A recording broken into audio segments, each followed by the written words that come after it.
How to live a real spiritual life. What is the value of a religion? How can we find out the truth? Why do people turn to a religion? It could be to find answers to questions such as, where do I come from? Why do I live? Where am I going to? Whatever the reasons, a religion provides direction and aims to discover more about the spiritual life.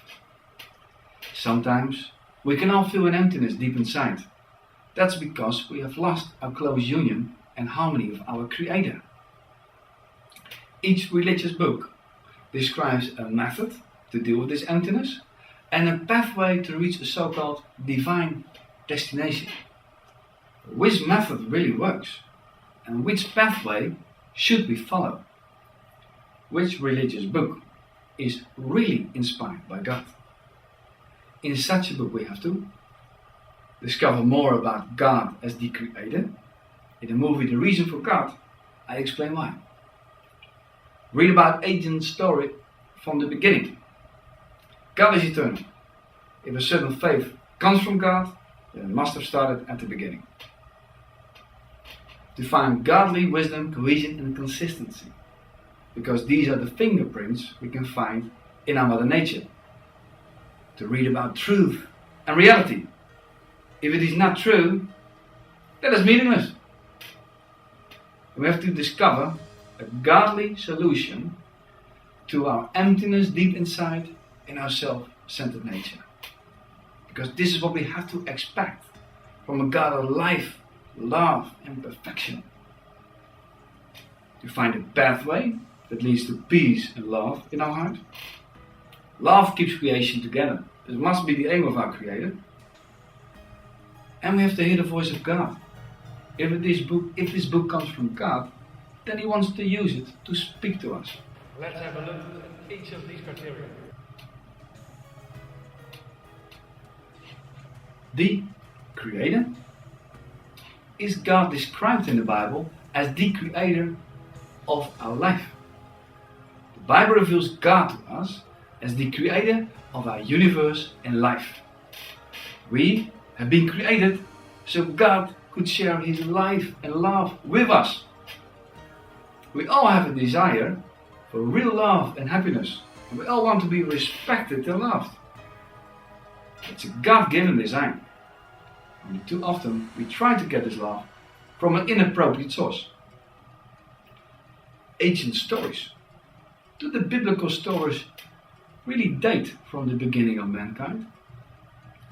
The biblical stories are indeed very old. Around 15,000 tablets of clay, written around 2300 before Christ, were found in Syria. The stories from this source display similarities to the stories found in the first book of the Bible. Archaeologists have discovered many ancient places and found evidence that confirms facts as stated in the Bible. Now, what about cohesion and consistency? Can we discover a divine, godly and cohesion and consistency in the Bible? The Bible is a collection of 66 books written in 1500 years by 40 authors. It consists of two parts, the Old and the New Testament. There is a remarkable harmony and consistency between all these books. In the first part, the Old Testament, we can read how the first people lost their glorious lives with God. And we can find more than 60 prophecies about the Messiah who would come to restore our union with God. These detailed prophecies describe His whole life, from the very beginning until His very end. All of these elements define the identity card of the true Jewish Messiah. Professor Stoner calculated the probability that one man fulfills only 8 important prophecies.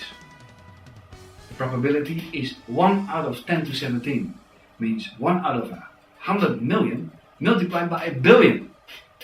It's not humanly possible for one man to fulfill all of these prophecies, but Jesus Christ did. And we have to remember that most of the prophecies about the Messiah are dated more than 600 years before Jesus Christ was born. And the Old Testament was closed and translated in Greek before the 2nd century before Christ. Therefore, the New Testament explains why Jesus Christ is the true Jewish Messiah. He has fulfilled all of the important prophecies of the Old Testament. He is the only legal Messiah. Truth? Did the events described in the Bible really occur?